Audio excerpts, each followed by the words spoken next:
Hello बच्चों, आज के फोर्थ लेक्चर में आप सभी का स्वागत है। तो इस इंथुजियाज्म से वापस हम लोग चलते हैं और कुछ टॉपिक्स बचे हुए हैं उनको हम लोग फटाफट से कंप्लीट करने की कोशिश करेंगे। तो स्टार्ट करते हैं एक सिंपल से फैक्ट से। ठीक है, एक सिंपल सा फैक्ट से एकदम चालू करते हैं कि एक बहुत अच्छा क्या बोलते हैं, एक फिनोमिनन है जिसको तुम लोग को जानना चाहिए मेरे ख्याल से। That is advance sunrise and delayed sunset. ठीक है, एडवांस सनराइज और डिलेड सनसेट। ठीक है, इसकी खास बात यह है कि the sun is visible the sun is visible to us 2 minutes. कितना? 2 मिनट, जितने में मैगी बनता है, 2 minutes before the actual sunrise। समझ में आया? And about 2 minutes after the actual sunset, because of atmospheric refraction. Sir क्या लिख दीजिए, ये समझ में आया? थोड़ा सा एक बार एक्सप्लेन कर दीजिए, बिल्कुल समझ में आएगा। देखो, सनराइज जो होता है ना, जो सुबह का जो सनराइज, जो सब लोग बोलते हैं कि हाँ सनराइज हमने आज का देखा, सनराइज हमने आज का देखा, एक्चुअली में होता यह है कि 2 मिनट पहले ही हम लोग 2 मिनट पहले ही सनराइज हम लोग देख चुके होते हैं।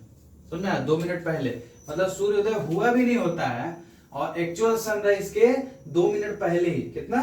2 मिनट्स पहले ही हम लोग क्या बोलते हैं, सन को देख लेते हैं। किसकी वजह से? एटमॉस्फेरिक रिफ्रैक्शन की वजह से। और ठीक उसी प्रकार से क्या बोलते हैं, सनसेट क्या बोलते हैं, हो भी गया होता है। ठीक है ना, तो हम लोग सनसेट क्या बोलते हैं, about 2 minutes after the actual sunset, मतलब सनसेट हो गया होता है, उसके 2 मिनट बाद तक भी हम लोग को क्या बोलते हैं, सनसेट दिख रहा होता है। समझ में आया? तो ये एक बहुत अच्छा सा फैक्ट है, कभी क्या बोलते हैं इसके बारे में जानना और क्या बोलते हैं कभी कोशिश करना देखने का तुम लोग भी। अब देखो, एक बहुत ही कॉमन फिनोमिनन क्या बोलते हैं हम लोग जानने वाले हैं, that is scattering of light. That is scattering of light. इससे भी कई सारे सवालों के हल आपको मिलेंगे। स्कैटरिंग ऑफ लाइट, ठीक है, स्कैटरिंग ऑफ लाइट। ये हमें क्या सजेस्ट करता है? स्कैटरिंग मतलब क्या होता है? छितराना। स्कैटरिंग मतलब क्या होता है? छितराना। तो अब लाइट का छितराना को ही हम लोग बोल रहे हैं स्कैटरिंग ऑफ लाइट। इस चीज का फीलिंग देने के लिए, किस चीज का? इस चीज का फील देने के लिए, फील लाने के लिए हम लोग कुछ कुछ एग्जांपल्स को थोड़ा सा एज्यूम करते हैं। जैसे कि the blue colour of the sky, the blue colour of sky. Sky नीला क्यों है भाई, ये बताओ। Colour of water in deep sea, समुद्र के तल पे जाओगे तो वहां पे तुमको हरा दिखेगा, ब्लू दिखेगा, water. The reddening of sun at sunrise and the sunset. उदय एवं सूर्यास्त के समय जो आसमान जो होता है पूरा रेड हो जाता है, वो सोचो। ठीक है, ये सब है तुम्हारा स्कैटरिंग ऑफ लाइट की वजह से। ठीक है ना, लाइट स्कैटर करता है तो उसी की वजह से तुम्हारा जो स्काई है वो ब्लू कलर का दिखता है, उसी वजह से तुम्हारा जो क्या बोलते हैं समुद्र है वो नीला दिखता है, और उसी वजह से सनसेट और सनराइज के वक्त जो तुम्हारा वो होता है, आसमान जो होता है वो तुम्हारा रेड दिखता है। ठीक है, इतना समझ में आया? अब एक फैक्ट जानो, एक सिंपल सा फैक्ट क्या है, जो पाथ होता है, पाथ बिकम्स विजिबल थ्रू अ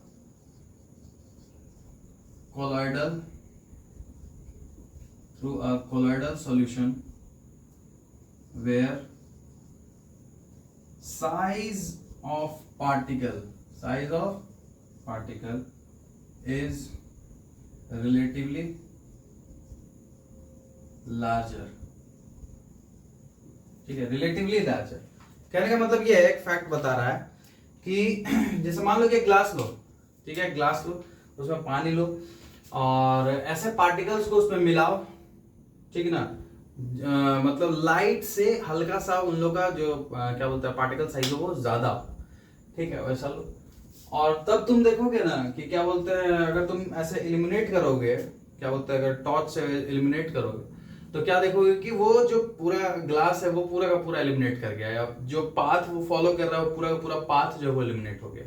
वही बोल रहा है, the path becomes visible through a colloidal solution, visible,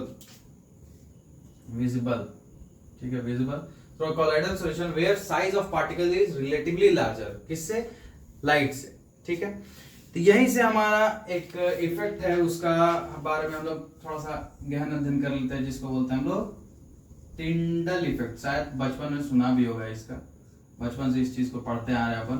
Tyndall effect क्या होता है, देखो, जो हम लोग का अर्थ का एटमॉस्फेयर है, जो हम लोग का अर्थ का एटमॉस्फेयर है, वो बेसिकली क्या है, एक हेट्रोजीनियस मिक्सचर है।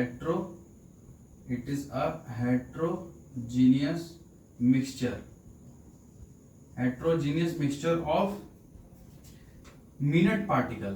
किसका, मिनट पार्टिकल, और छोटे छोटे पार्टिकल्स का मिश्रण। मिनट पार्टिकल किसको बोल रहे हैं, मिनट पार्टिकल जैसे कि स्मोक, ठीक है, टाइनी वाटर ड्रॉपलेट्स, ठीक है, सस्पेंडेड particles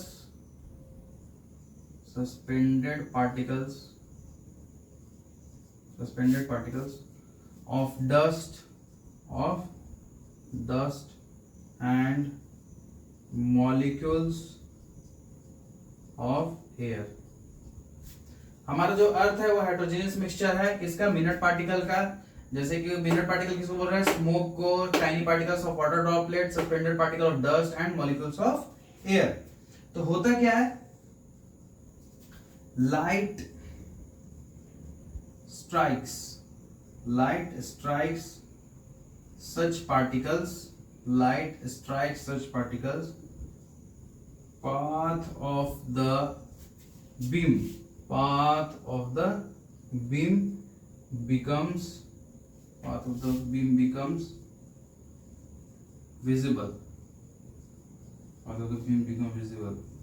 तो यहीं पे बोल सकते हैं scattering of light by the colloidal particles rise to Tyndall effect। समझ में आया? टिंडल इफेक्ट क्या है बेसिकली, देखो हम क्या बोले, देखो होता क्या है, अर्थ के एटमॉस्फेयर की बात की जाए तो वो हेट्रोजेनियस मिक्सचर है, मिनट पार्टिकल से मिलकर बना हुआ है। तो जब लाइट जब वहां ट्रैवल करता है तो उन पार्टिकल्स को स्ट्राइक करता है, ठीक है ना, और पार्टिकल्स को स्ट्राइक करने के बाद क्या होता है कि वो क्या बोलते हैं, इलिमिनेट कर देता है, ठीक है। तो पाथ जो होता है ना वो बेसिकली विजिबल होने लगता है। तो उसी को scattering of light by the colloidal particle, जो भी कोलाइडल पार्टिकल्स प्रेजेंट है उनसे जब टकराने के बाद जो लाइट स्कैटर करता है उसी को हम लोग बोलते हैं टिंडल इफेक्ट बेसिकली, ठीक है। इसको समझने के लिए थोड़ा सा और हम लोग और थोड़ा सा डीप में चलते हैं। चलो इसका थोड़ा बहुत एग्जांपल देख लेते हैं, एग्जांपल से शायद तुम लोग को थोड़ा फील आ जाए। एग्जांपल जैसे कि सबसे पहला क्या ले सकते हैं, देखना, इमेजिन करना, इमेजिन सबको करेगा। चलो देखो, when fine beam of sunlight enters a smoke filled room through a small hole, वहां पे तुमको टिंडल इफेक्ट दिखेगा। रीजन क्या है? पार्टिकल से टकराता है सब। दूसरा क्या हो सकता है? Sunlight passes through a canopy of a dense forest। Reason क्या है? Are water droplets. क्या है? Water droplet in mist. देखो दो एग्जांपल्स बोले हैं। सबसे पहला एग्जांपल क्या हम बोले, जैसे मान लो कि तुम लोग देखा होगा जो खपड़ा उपड़ा का घर होता था ना, तो उसमें क्या होता है कि मान लो कि जो वहां पे खाना वाना बनता था तो वहां पे स्मोक तो उठता ही है, मतलब धुआं तो उठता ही है। तो जब ऊपर से देखोगे ना कि अगर छोटा बहुत भी छेदा वगैरह है और खपड़ा का घर है और उसमें से अगर तुम्हारा सनलाइट मतलब सनलाइट आ रहा है तो जो वो बीम आ रहा होगा ना पूरे का पूरा एलिमिनेट हो जाएगा, वो पूरा रे वो पाथ पूरा एलिमिनेट हो जाएगा। ठीक है, तो वही लिखे हैं कि पार्टिकल से टकराने के बाद क्या होता है, वही कि अगर पूरा सनलाइट आ रहा है उस रूम में, अगर उस रूम में स्मोक भरा हुआ है तो वो पूरा का पूरा वहां पे टिंडल इफेक्ट शो होगा। सनलाइट अगर तुम्हारा कैनोपी, अगर तुम्हारा बहुत डेंस फॉरेस्ट है, डेंस फॉरेस्ट के बीचों बीच से अगर तुम्हारा मान लो कि आ रहा है सनलाइट आ रहा है, तो सनलाइट क्या होता है कि वहां के जो हवा में जो ड्रॉपलेट्स प्रेजेंट होते हैं, वाटर ड्रॉपलेट्स, ठीक ना, मिस्ट में जो प्रेजेंट होता है, तो उनसे टकराने के बाद वो पूरा का पूरा एलिमिनेट कर देता है पाथ को। ठीक है, तो ये दो बहुत बेहतरीन एग्जांपल्स हैं आपके सामने। यहाँ पे कुछ नोट करने वाली बात है, थोड़ा सा नोट करके ये भी पॉइंट्स लिख ही लो। क्या फील आ रहा है? फील आ रहा है ये सब चीज का ना?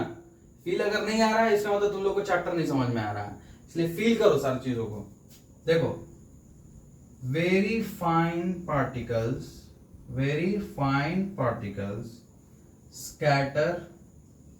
scatter mainly blue light। हमेशा याद रखना जो फाइन पार्टिकल्स होंगे वो क्या स्कैटर करेंगे? Blue light. ठीक है, particles of larger size scatter light of longer wavelength याद रखना कि जो फाइन पार्टिकल्स होंगे किनको स्कैटर करेंगे? ब्लू लाइट को। और जब इनका पार्टिकल का साइज थोड़ा ज्यादा बड़ा होगा वो लॉन्गर वेवलेंथ यानी कि जो ऊपर में आते हैं उससे वो सबको स्कैटर करेंगे। ठीक है, तो वेवलेंथ के अकॉर्डिंग में अगर देखा जाता है, ये भी चीज तुम लोग बता दे रहे हैं कि जैसे होता है ना विब गयोर, ठीक है, तो इसका जो होता है मतलब वॉयलेट का जो होता है उसका वेवलेंथ बहुत ज्यादा कम होता है। ठीक है, तो जिस तरह से इस तरह से बढ़ते जाओगे, ठीक है, तो वेवलेंथ इंक्रीज करता है। क्या करता है? वेवलेंथ इंक्रीज करता है, याद रखना, वेवलेंथ इंक्रीज करता है। ठीक है, जैसे ब्लू है तो ब्लू का लमसम 4700 एंगस्ट्रॉम होता है इस ब्लू का। रेड का देखोगे तो जस्ट एकदम 1.8 टाइम्स लमसम होता है, दैट इज 7000 एंगस्ट्रॉम रेड का। समझ आ रहा है? तो उस तरह से बढ़ते जाओगे जैसे जैसे इसका वॉलेट का आई थिंक 3600 होता है, 3600 एंगस्ट्रॉम इसी टाइप से होता है। ठीक है ना, तो वही बोल रहे हैं वेवलेंथ जो होता है वो उस तरह से इंक्रीज करते जाता है। ठीक है, इसको नोट डाउन कर लो, आगे बढ़ते हैं। एक और प्रश्न है, why is the colour of clear sky blue? आसमान का रंग नीला ही क्यों नीला होता है? ठीक है, तो इस चीज को हम बहुत बार से लिख रहे थे, अब इसका एक्चुअल रीजन जानते हैं। ठीक है, एक्चुअल रीजन क्या है वो जानते हैं।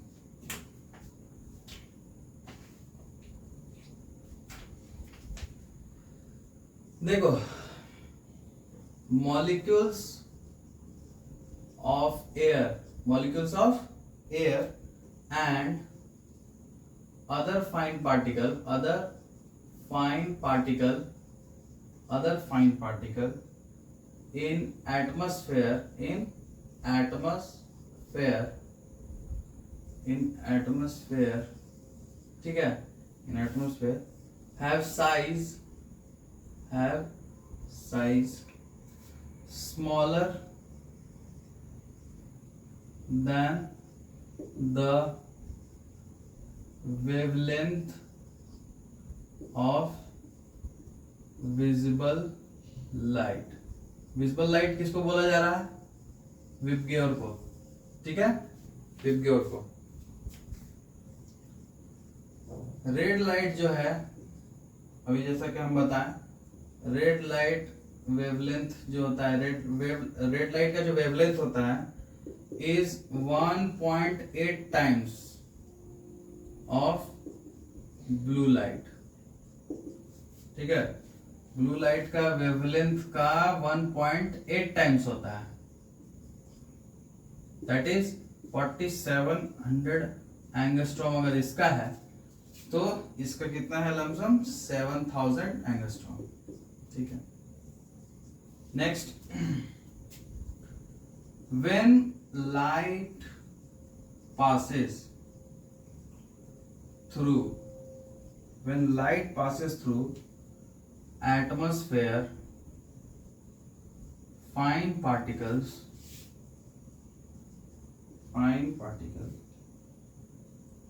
scatter blue color, जिसका शॉर्टर वेवलेंथ है, more strongly than red.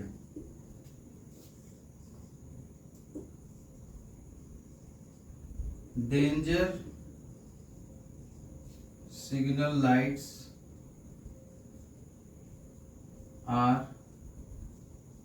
Red in color,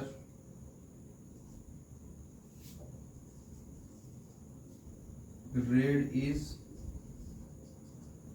least scattered by fog or smoke।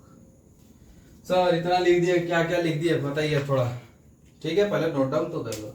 देखो क्वेश्चन था कि जो क्लियर स्काई है वो ब्लू क्यों होता है, ठीक है। सबसे पहले हम थोड़ा सा बिल्डअप किए, क्या कि मॉलिक्यूल जो होता है, जो एयर में मॉलिक्यूल प्रेजेंट होता है, वो बहुत फाइन पार्टिकल्स होते हैं एटमॉस्फेयर में, ठीक है, जिनका साइज जो होता है ना, जो लाइट का जो वेवलेंथ होता है उनसे भी छोटा होता है, ठीक है, उनसे भी छोटा होता है।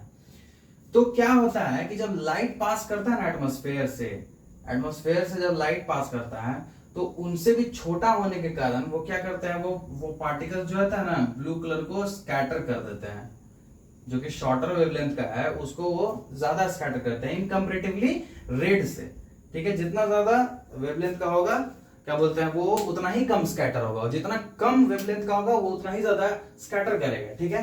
तो ब्लू लाइट बहुत ज्यादा स्कैटर करता है, इसी वजह से जो है पूरा का पूरा जो हम लोग का स्काई है वो ब्लू दिखता है। जैसे यहाँ पे देखो, यहाँ ब्लू लाइट कितना देगा, 4700 एंगस्ट्रॉम है, जबकि रेड लाइट कितना है, 7000 एंगस्ट्रॉम है। तो कौन सबसे ज्यादा स्कैटर करेगा? ऑब्वियस ब्लू करेगा, ठीक। इसी प्रकार से पानी भी जो है वो क्या बोलते हैं, समुद्र में जो बता रहा था कि वो ब्लू दिखता है, वो क्यों दिखता है? इसी वजह से दिखता है। समझ में आ रहा है? ओके, तो हमने पता चल गया कि ब्लू क्या बोलते हैं, स्काई का ब्लू होने का कारण क्या है। सो अब हम लोग जानेंगे, हम लोग का नेक्स्ट क्वेश्चन रहेगा कि एक क्वेश्चन पूछा गया था, what colour of sunrise and sunset. भाई इतना रेडिश क्यों होता है, ये हम लोग को जानना था। इतना रेडिश क्यों होता है दोनों के समय में, ये जानना था। तो इसको जानने से पहले एक छोटा सा एक्सपेरिमेंट है, उसको हम लोग थोड़ा सा देखते हैं। ओके, हाँ, तो आप देखो यहाँ पे हम लोग को अब हम लोग को समझना है इस क्वेश्चन का आंसर कि सनराइज और सनसेट के वक्त जो सूर्य होता है, सूर्य की किरणें की वजह से जो पूरा वातावरण देखे होगे सुबह का समय या फिर शाम का समय, पूरा का पूरा जो क्या होता है स्काई होता है वो रेडिश कलर का दिखने लगता है। तो सर ऐसा क्यों होता है, इस चीज को जानने के लिए हम लोग ये एक्सपेरिमेंट करेंगे। वेयर हम लोग क्या कर रहे हैं, एक स्ट्रॉन्ग सोर्स रख रहे हैं लाइट का, उसके बाद एक कन्वर्जिंग लेंस ले रहे हैं, let's say it is L1, and then उसके बाद हम लोग एक ग्लास टैंक रख रहे हैं, ये देख रहे हो ग्लास टैंक है, ग्लास टैंक रखे हैं जिसमें पानी भरा हुआ है, ठीक है। और उसमें हम लोग 200 ग्राम सोडियम थायोसल्फेट प्लस में 1 से 2 ml ऑफ कंसंट्रेटेड H2SO4 ले रहे हैं। क्या ले रहे हैं, 200 gram of sodium thiosulphate and 1 से 2 ml ऑफ कंसंट्रेटेड H2SO4 इसमें हम लोग लेंगे। और फिर एक सर्कुलर हॉल कार्डबोर्ड हम लोग को लेना है, यहाँ पे देख सकते हो ये हम लोग कार्डबोर्ड बनाया हुआ है। और उसके बाद फिर वापस एक कन्वर्जिंग लेंस L2 ले लेना है और एक स्क्रीन ले लेना है, ठीक है। और इस क्या बोलते हैं एक्सपेरिमेंट को अंजाम देना है। तो जब यहाँ से क्या होगा ना कि जब लाइट पास करता है, यहाँ से जब स्ट्रॉन्ग सोर्स ऑफ लाइट जब एमिट करता है, तो कन्वर्जिंग लेंस उसको क्या करता है कि जो भी आ रहा होता है किरणें, उनको कन्वर्ज करके एक पैरेलल रे में कन्वर्ट कर देता है और फिर इस ग्लास टैंक से गुजारता है। ग्लास टैंक को पेनिट्रेट करते हुए वो जो लाइट है वो इस सर्कुलर कार्डबोर्ड की मदद से होके गुजरता है, और जितना बड़ा होल होता है उतना ही एरिया से लाइट देखो फिल्टर आउट करके वापस दूसरे लेंस को जाता है और वो वापस उसको कन्वर्ज करा के एक स्क्रीन पे उसको ऑब्टेन करता है। तो सर इसमें मतलब इससे फायदा क्या हुआ, मतलब ऐसा कर क्यों रहे हैं अपन। तो देखो, this experiment will you will find microscopic sulphur particle. देखो क्या लिखा हुआ, find microscopic sulphur particle precipitating into in 1 to 2 minute. मतलब जो सल्फर का पार्टिकल देखो तो, क्या बोलते हैं सोडियम थायोसल्फेट लिया था ना, तो इसमें क्या होगा ना कि 1 से 2 मिनट बाद इस सॉल्यूशन में देखोगे कि 1 से 2 मिनट बाद क्या होगा कि क्या बोलते हैं सल्फर के पार्टिकल्स ना वो प्रेसिपिटेट बनाने लगेंगे 1 से 2 मिनट के बाद, ठीक है। अब वो जो पार्टिकल्स होते हैं ना वो बहुत ज्यादा छोटे होते हैं, ठीक है, बहुत ज्यादा छोटे। As the sulphur particle forms blue light emits from the 3 side of the tank. जैसे जैसे सल्फर पार्टिकल बनेगा तो उनके वो बेसिकली छोटे होते हैं, तो यहाँ पे होता ही है जैसे होगा ये ना कि जब यहाँ से लाइट पास करेगा ना, तो ऐसे मान के चलो कि एक ग्लास टैंक है तो उसके 4 साइड होंगे। एक साइड होगा जो कार्डबोर्ड की तरफ होगा और बाकी 3 साइड कौन सा होगा, जो लेफ्ट राइट और बैक में होगा, ठीक है। तो वो 3 साइड से क्या होगा ना, फ्रंट को छोड़ के बाकी सब 3 साइड से क्या होगा, as the sulphur particle form, sulphur particle जब बन जाएगा तो फिर ब्लू लाइट एमिशन होगा उन 3 साइड से, यानी कि मतलब मान के चलो कि ये इस डायरेक्शन में, ठीक है, एंड इस डायरेक्शन में। आगे वाला की बात नहीं कर रहे हैं, इस वाले की बात नहीं कर रहे हैं, इन 3 डायरेक्शन में जबकि क्या होगा कि ब्लू लाइट एमिशन देखा जाता है। देखो, blue light emits from the 3 side of the tank, ठीक है। Scattering of short wavelength by minute colloidal sulphur particles. ऐसा क्यों होता है, क्योंकि जो सल्फर पार्टिकल्स अभी बताया था ना कि 2 मिनट बाद सल्फर पार्टिकल वहां पे क्रिएट होने लगते हैं, तो सल्फर पार्टिकल्स इतने छोटे होते हैं, मिनट कोलॉइडल सल्फर पार्टिकल्स क्या बोलते हैं बनते हैं, और वो इतने छोटे होते हैं कि जो शॉर्टर वेवलेंथ के जो लाइट होते हैं उनको वो स्कैटर कर देता है। और शॉर्टर वेवलेंथ में कौन आता है, ब्लू लाइट आता है, तो ब्लू लाइट को वो लोग स्कैटर कर देता है। Fourth side of the glass tank, देखो चौथा साइड के बारे में बोला है कि फोर्थ साइड, ये तो थर्ड साइड के लिए बोला था, मतलब बाकी 3 साइड के लिए, जो फोर्थ साइड जो फेसिंग टुवर्ड्स कार्डबोर्ड है उस साइड में देखोगे कि the fourth side of the glass tank facing the circular hole की तरफ जो फेस किया हुआ होगा वो देखोगे कि ऑरेंज या फिर रेड, ठीक है, कलर, और उसके बाद फिर ब्राइट क्रिम्सन रेड कलर वहां से फिल्टर आउट होके यहाँ पे स्क्रीन पे हमें दिख रहा है, ऐसा तुमको देखने को मिलेगा। मतलब क्या बोले कि जब ऐसा कर लोगे, ये क्या बोलते हैं सोडियम थायोसल्फेट 1 से 2 ml ऑफ कंसंट्रेटेड H2SO4 मिला लोगे, तो होगा क्या कि इन क्या बोलते हैं इसके 3 साइड से हमको ब्लू कलर निकलता हुआ नजर आएगा, जबकि जो क्या बोलते हैं जो फेस क्या बोलते हैं स्क्रीन की तरफ मुड़ा हुआ होगा, मतलब स्क्रीन की तरफ होगा, तो इस ग्लास टैंक से रेज निकलेंगे और इस स्क्रीन पे एक्चुअली इस स्क्रीन पे हमें किस तरह का कलर, ऑरेंज या फिर रेड या फिर ब्राइट क्रिम्सन रेड कलर कुछ समय बाद हमें वहां पे देखने को मिलेगा, जो कि एग्जैक्टली सेम होता है किसका, सूर्य वाला कलर, ठीक है, सूर्य का जो कलर होता है। तो ये एक्टिविटी देखो, this activity demonstrate the scattering of light that helps you to understand the bluish colour of the sky and the reddish appearance of the sun at sunrise and sunset. देखो, bluish colour of the sky, ठीक है, और reddish appearance of the sun and sunset. देखो, अब 2 चीज का निवारण हो गया। अपने से पता चल रहा है यहाँ पे छोटे छोटे पार्टिकल्स थे, यहाँ पे छोटे छोटे पार्टिकल्स थे, तो क्या किए, ब्लू लाइट को स्कैटर कर दिए, ब्लू लाइट को स्कैटर कर दिए। वहां पे क्या हुआ, हमारा रेड लाइट स्कैटर नहीं हुआ क्योंकि उसका वेवलेंथ बहुत ज्यादा है, और वेवलेंथ ज्यादा होने के कारण यहाँ से फिल्टर आउट हुआ और इस स्क्रीन पे हमको रेड लाइट ही दिख रहा है, ठीक है, रेड क्रिम्सन, जबकि बाकी 3 साइड से यहाँ से हमको ब्लू लाइट दिख रहा है। अब ठीक इसी प्रकार से एज्यूम कर लो तुम्हारा पृथ्वी का जो एटमॉस्फेयर है उसके जो पार्टिकल्स है बहुत छोटे छोटे होते हैं, तो उनके थ्रू जब होके आता है क्या बोलते हैं व्हाइट लाइट जो आता है सनलाइट का, तो उससे क्या होता है कि जो ब्लू लाइट होता है ना that will be scattered by the minute particles present in the atmosphere, ठीक है, इसलिए हम लोग का स्काई जो है ब्लू दिखता है।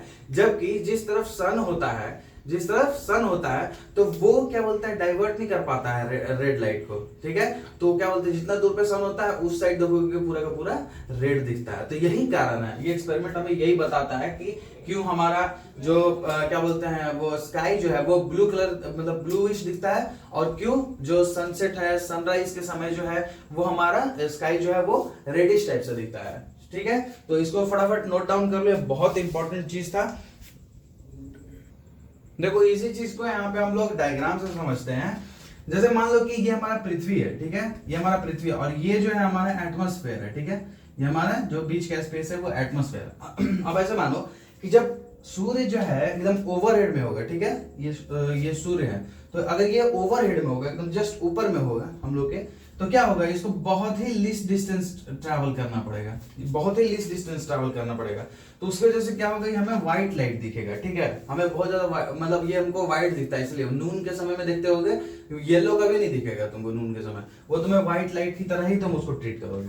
और जब वो होराइजन पे होता है मतलब जब सनसेट होता है या फिर सनराइज हो रहा होता है, तो काफी ज्यादा ये देखो क्या बोलते हैं कितना एरिया में इसको क्या बोलते हैं स्कैटरिंग होता होगा, मतलब बहुत सारे पार्टिकल से टकराने के बाद आता होगा, तो क्या होता है उसकी वजह से कि ब्लू लाइट जो होता है स्कैटर कर जाता है और रेड लाइट उतना ज्यादा स्कैटर ना करते हुए तो यहाँ पे हम लोग को रेडिश दिखने लगता है। इसी चीज को हम लोग थोड़ा दिखवा देते हैं।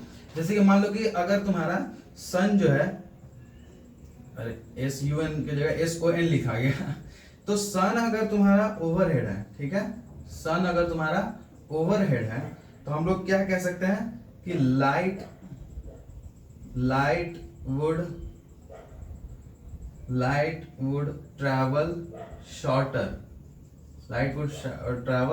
Shorter distance. ऑब्वियस बात है थोड़ा शॉर्ट डिस्टेंस ट्रैवल यहाँ पे करना पड़ेगा, ठीक है। And at Noon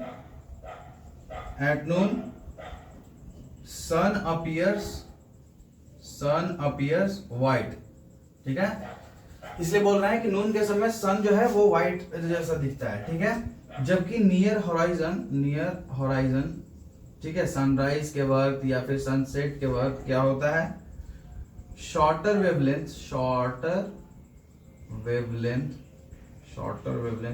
gate scattered, ठीक है, जो शॉर्टर वेवलेंथ वाले होंगे वो स्कैटर कर जाएंगे, जैसे ब्लू लाइट स्कैटर कर जाएगा। therefore light that reaches our eye is of longer wavelength.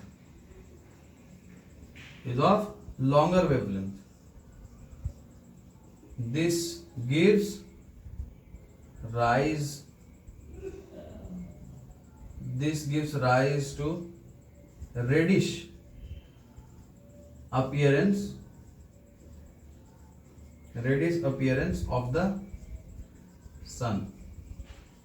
देखो क्या लिखे, एकदम सिंपल सा शुद्ध हिंदी भाषा में बता देते हैं कि जैसे मान लो कि अगर सन अगर तुम लोग के जस्ट ऊपर में है, नून का समय है, तो ऑब्वियस बात है कि लाइट को ट्रैवल करने के लिए कम डिस्टेंस ट्रैवल करना पड़ेगा। देखो ये डिस्टेंस तो कम ही है, ठीक है, ये डिस्टेंस तो कम ही है, तो इसलिए हम लोग को नून में जो सनलाइट होता है वो व्हाइट लाइट की तरह हम लोग को दिखता है, ठीक है, जबकि जब अगर वो होराइजन के नियर में होगा, ठीक है, तो क्या होता है शॉर्टर वेवलेंथ, जैसे वो है तो व्हाइट लाइट, ठीक है, लेकिन ये डिस्टेंस काफी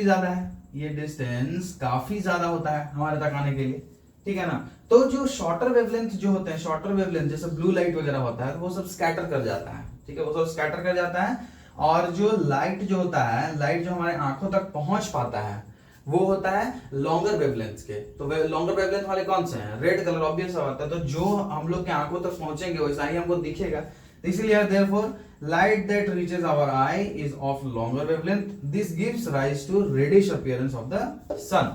ठीक है, तो इतना ही है इस चैप्टर में। कोशिश करो तुम लोग इसके क्वेश्चन आंसर्स को पूरी तरीके से करने के लिए, ठीक है, एनसीईआरटी को, और मतलब जहां जितना जरूरी था उतना मैंने सब कर दिया है। ठीक है, आराम से इसके नोट्स बनाओ, एनसीईआरटी फटाफट एकदम पूरा अच्छी तरह से चाट जाना, एकदम पढ़ जाना। ठीक है, एकदम बस रीडिंग मारना है। अभी जैसे तुम लोग सब किए हो ना, एक बार बस पढ़ जाओ, तो उसके बाद फिर एक्स्ट्रा चीजें करने की जरूरत नहीं पड़ेगी। ठीक है, और इसी तरीके से ये चैप्टर को हम लोग एंड करते हैं। ठीक है, बोलिए प्रेम से वृंदावन बिहारी लाल की जय। ठीक है, तो ये हमारा कंप्लीट हो गया, the human I and the colourful world. मिलते हैं किसी नए टॉपिक पे, वो चैप्टर रहेगा, मतलब न्यू चैप्टर में मिलते हैं एकदम फटाफट और भी लेक्चर्स को शूट करके तुम लोग तक पहुंचाने की कोशिश रहेगा। और तुम लोग से ये मुझे एक्सपेक्टेशन रहेगा कि जो अपन फाइनली जो टारगेट सेट करके जो पढ़ाई अपन स्टार्ट किए थे, वो जो 95% से ऊपर वाला जो टारगेट सेट किया हुआ है उसे हमें अचीव करना है, उसे मत भूलना। ठीक है, दिन रात तुम लोग के चलते लगे हुए हैं और टीचर्स भी लगे हुए हैं, तो तुम्हारा मेहनत और हम सब का मेहनत बेकार नहीं जाना चाहिए। ठीक है, तो जैसे बच्चे लोग होता क्या है कि इनिशियली फेज में बहुत ज्यादा मेहनत करते हैं, आगे चल के क्या होता है कि फिर ढीला पड़ जाते हैं। ठीक है ना, क्योंकि मेडिटेशन ज्यादा वक्त तक टिकता नहीं है। ठीक है, तो अगर मेडिटेशन अगर ना टिके तो एक बार घर के माहौल को देख लेना, अपने पापा को देख लेना। ठीक है ना, किस तरह से कमा रहे हैं, किस तरह से आ रहा है पैसा तुम्हारे घर में, किस तरह से आ रहा है।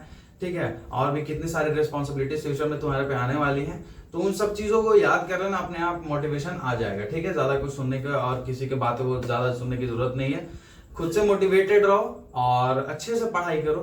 ठीक है, सिलेबस को जितना जल्दी हो सके अच्छे से कंप्लीट करो, ताकि फिर पीवाईक्यूज वगैरह तुम सॉल्व करो। तो पीवाईक्यूज का भी सेशन मैं लाऊंगा, भरपूर लाऊंगा, पीवाईक्यू वगैरह सारा एकदम सारा हम लोग चाट जाएंगे। ठीक है, और इसी के साथ चलो रैप अप करते हैं, मिलते हैं किसी नई वीडियो में किसी नए टॉपिक के साथ। तब तक के लिए जय हिंद, जय भारत।